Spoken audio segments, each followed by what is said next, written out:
Happy Fragrant Friday, Fraghead.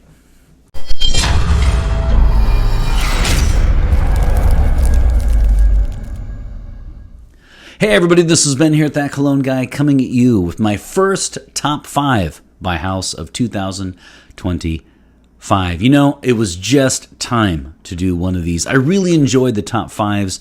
I like the fact that it really forces me to whittle it down to the creme de la creme. It is excruciating to do a top 5. Even a top 10 is asking a lot because I usually do top 20s.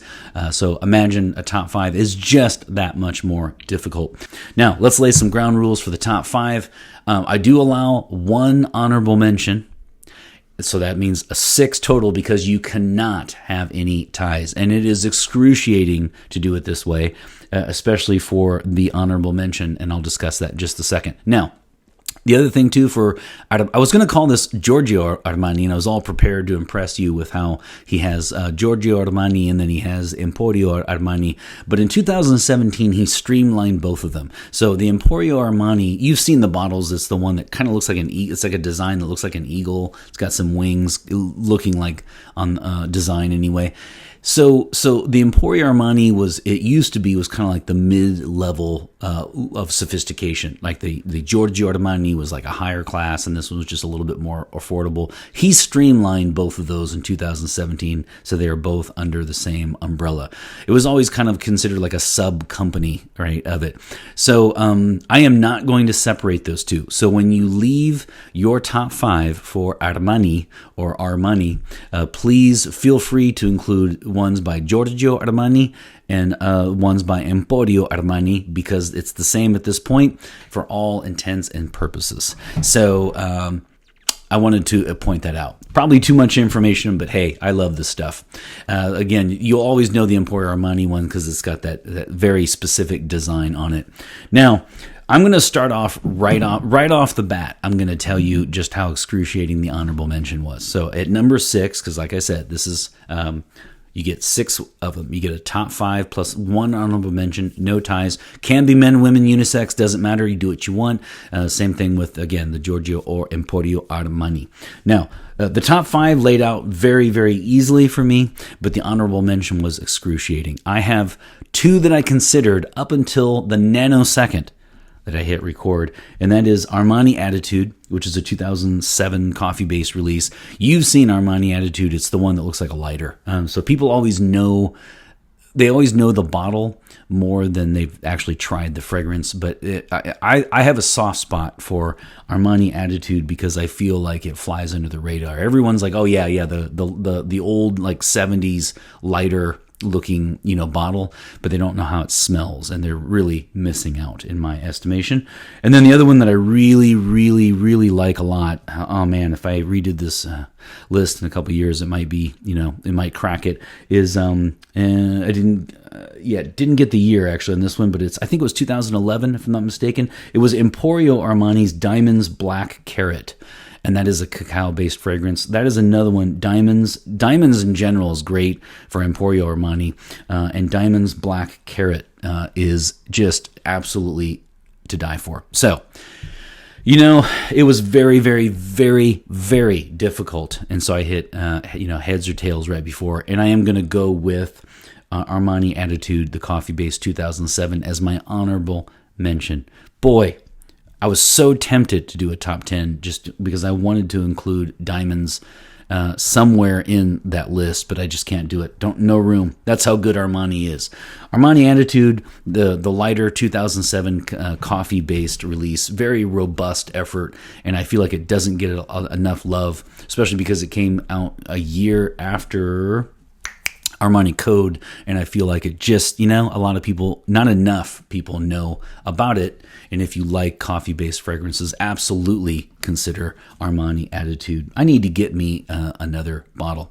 Now, coming in at number 5, admittedly is a little bit of a sentimental pick, just a little bit, because it was my first episode to ever reach 1,000, my first episode to quote-unquote hit it big in the small world of That Cologne Guy. But I really enjoyed that review. It was my very, very early on years ago, and it did quite well for me, and it obviously has a soft spot in my heart, a special place in my heart. And that is Armani Code Sport Athlete. Now, this is a 2012 release, so I'm saying it right. It's not Armani Code Sport, it's Armani Code Sport Athlete, and that was hard to get, and it was, of course, discontinued. And it is, for me, my favorite mojito-based fragrance. I love the mojito vibe of this. I just think they hit it out of the ballpark.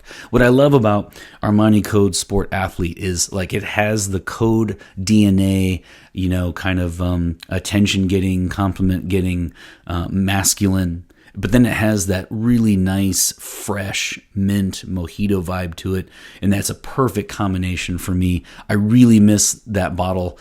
I held on to it as long as I possibly could. In fact, if I remember correctly, I think I did one of the last couple sprays was just doing that review. So what happened was I just happened to notice when they discontinued it, and I found it online for like super, super cheap.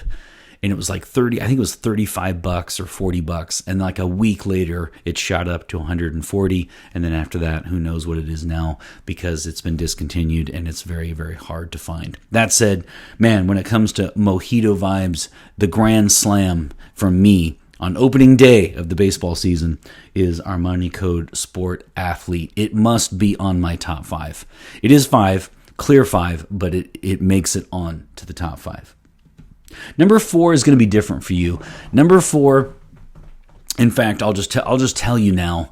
I'm going to get a lot of hate and a lot of boo. And if I don't, it's because I am a small channel with 17 people who have made it to the 10-minute mark.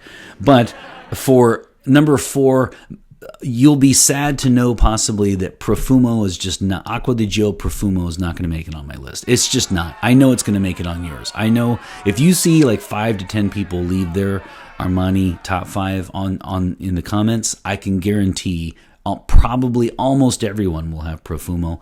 The whole thing of like Acqua di Gio, the magic of it is the freshness and the citrus and the blast and so I don't really understand why you'd want to make a dark version of that. It just doesn't work for me.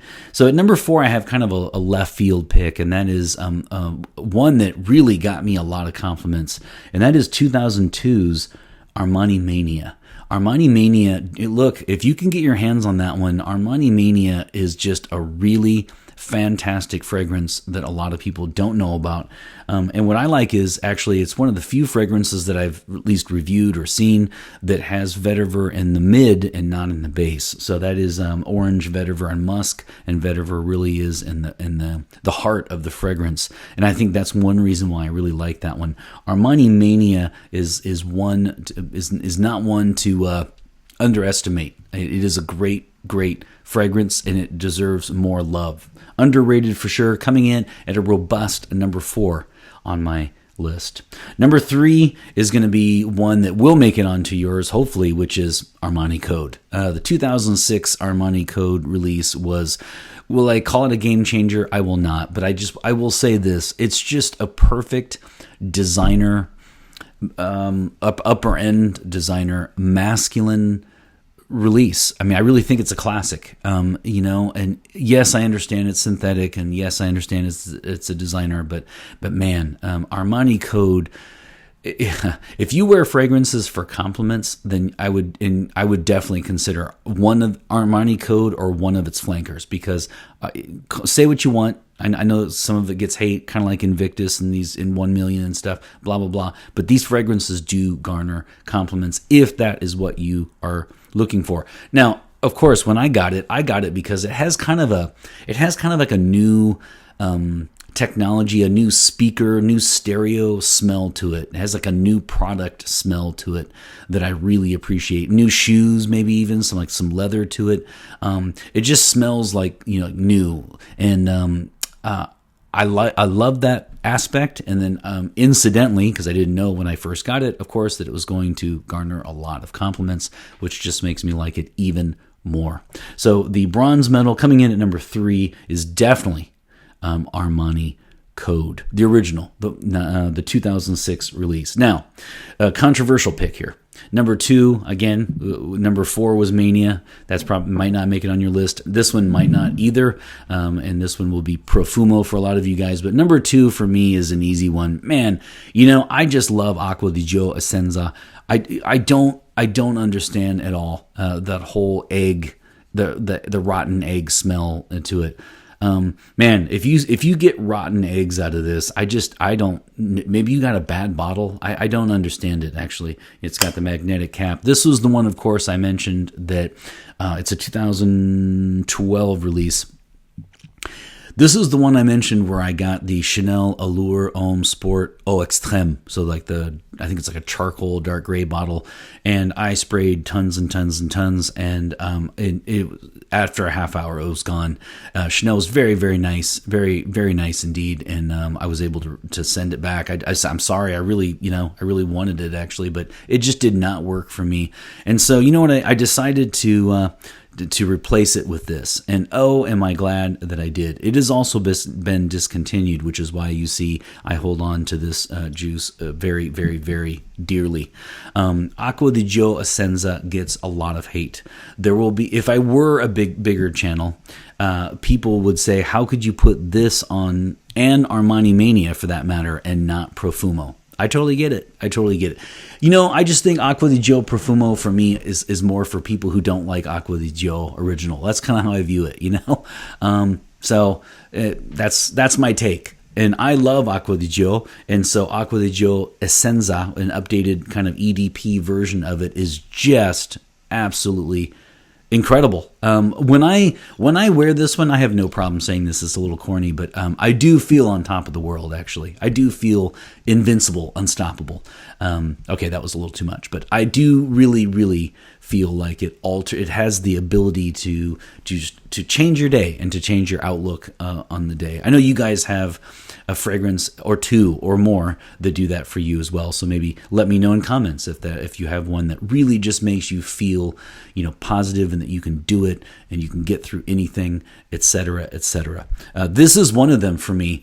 And, every time I wear it, I just think to myself, man, this could be, easily my signature scent of all time. Essenza. Don't get the rotten egg note whatsoever. I don't know what to say about that one. It is outstanding. Now, for the number 1, if you've ever seen any of my episodes, you probably know what is coming, and it was time to get this bad boy out. I'm getting emotional here just talking about it. So here is, of course, Acqua di Gio, and I always keep my 13.4 ounce bottle, and you heard that right, in my grasp. I always have this with me, the 1996 release. Look, say what you want. Every time you walk past somebody who's rocking Acqua di Gio, you know what it is. You can pretend you don't like it. You like it. Does it rule? Yes, it rules. So, Acqua di Gio, and the one thing I want to point out for you, all jokes aside, if you don't like this one, that's fine. I would just say, don't forget that it is by Giorgio Armani, and notice the accent over the O, and so it is Acqua di Gio, as in Giorgio, and it's not Acqua di Gio. You'll hear people call it Gio, like it's like the old car brand Gio, like a Gio Prism. And so it is Acqua di Gio. So I'm number 1. I'm going with Acqua di Gio, the original 1996 release, my mammoth bottle that just seems to never ever go away. I mean, look at I put a little bit of dent in this one. This one here I've had forever, and I have had so many bottles of Acqua di Gio. I don't even know how many. And whenever I travel, I always keep this with me. In fact, I still have a place left. So on the card on your upper right, you can also check out the the episode I did on the refillable edition, because that's what I have here. So this is really cool because you put this on here and then you pour it right on into your travel size. So when I say I never leave home without it, I guess that's not true, but I never travel without Acqua di Gio. 1996, man. Seriously, every time you walk past somebody and they're wearing it, you just have to smile because, again, you can pretend you don't like it. You do like it. It was the number one seller in the U.S. for, how many years? Look, I at this channel, I am not going to put down something just because it's a crowd pleaser and a huge seller. I'm not. In fact, obviously, I'm not, because I absolutely love the number one selling fragrance for at least a decade. I don't think it is anymore, but I know it had quite a run there for a long time. So I always keep a bottle of Acqua di Gio on me, and you should too. And yes, it's a freshie, but man, God, I love that one. So it was interesting for me because the top 5 fell right into place. I didn't even change any rankings. It just went Armani Code Sport Athlete, Armani Mania, Armani Code, Acqua di Gio Essenza, and then Acqua di Gio. Very easy. What was hard for me was the honorable mention because I had 2, and I really, really, really was sweating and nervous about which one to go with on the honorable mention. Of course not, but it was a tough decision.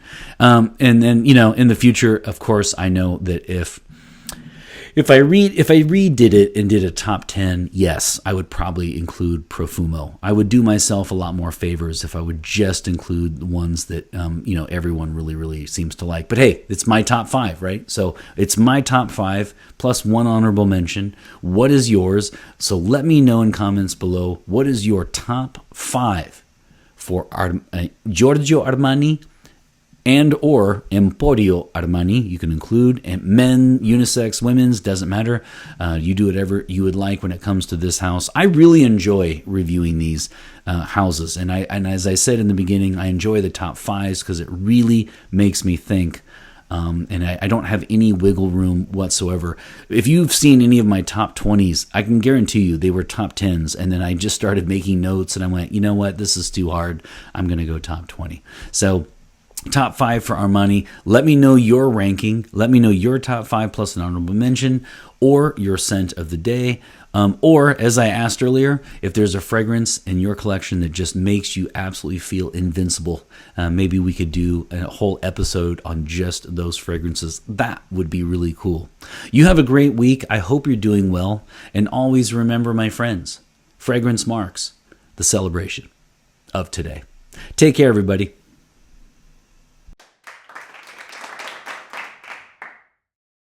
But I wanted to go over a couple of things for the channel and my scent of the day. My name is Ben. This is That Cologne Guy, and I bring you new content every single Friday.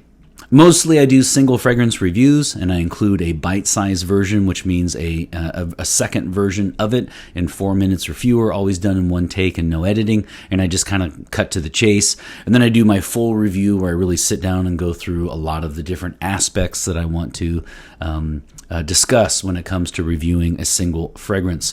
I've been reviewing some single fragrances sent in by subscriber Brian, and next week I will start reviewing some more fragrances sent in by another subscriber. But in the meantime, I felt that it was perfect timing to do a top 5. So again, I have new content every single Friday. Please like, comment, and subscribe. It really, really helps the channel when you comment. It means a lot to me. I am a small yet spirited channel with independent and fiercely unbiased reviews. I'm a cranky guy on a tight budget, and so I don't just sound like an infomercial and promote things. I wear it each week. I really get into it, and I give you my off-the-cuff, genuine take on pretty much what I'm looking at is, would I want this in my collection, and would I go purchase this and have it? Is it worthy of it for me or for a gift? The second thing is just a reminder, and I'll put a card in your upper right. I'm still doing my giveaway, so make sure you check out that episode, and you can get a full bottle of Burberry Touch. So make sure you head on over there and check out that episode and follow the rules, and best of luck to you. So let's get down to the review, and quickly I'll just say you're probably expecting me to say my scent of the day is an Armani, but it is later on at night. I wasn't sure if I'd have enough time to film tonight, and so I actually wore a different fragrance today just in case I couldn't film, and it is an absolutely wonderful, sublime wearing experience, and that is L'Instant du Guerlain Eau de Parfum which looks like the instant of Guerlain. So if you guys know this used to be called Lidge, right? The acronym was Lidge, Lidge, because it was La Instant de Guerlain Extrême. So people just called it Lidge because it was a lot easier. Then they changed to, instead of calling it L'Instant de Guerlain, and then L'Instant de Guerlain Extrême, they got rid of that and just called it EDT and EDP. So the extreme version is now just called EDP or Eau de Parfum, and this is this guy here. You know what I love about this fragrance? I can't say this about too many fragrances. This is a sublime wearing experience, and it's because, for me, the sillage and projection are exactly the same from minute one all the way to the end. I don't know how they do it. I just love that about this fragrance. It has so much sophistication and class because it never, overpowers and then all of a sudden it dissipates and goes away. It's just cool, confident, classy, sophisticated from minute one, pretty much all the way. Because I'm trying to think. I put it on, around, would have been 11 in the morning. It is 7, so it's been 8 hours. It is 8 hours. And I am rocking, going strong, just as I was at 11 a.m. So that's just incredible. Wonderful scent of the day. Always let me know, if you don't comment, what your scent of the day is.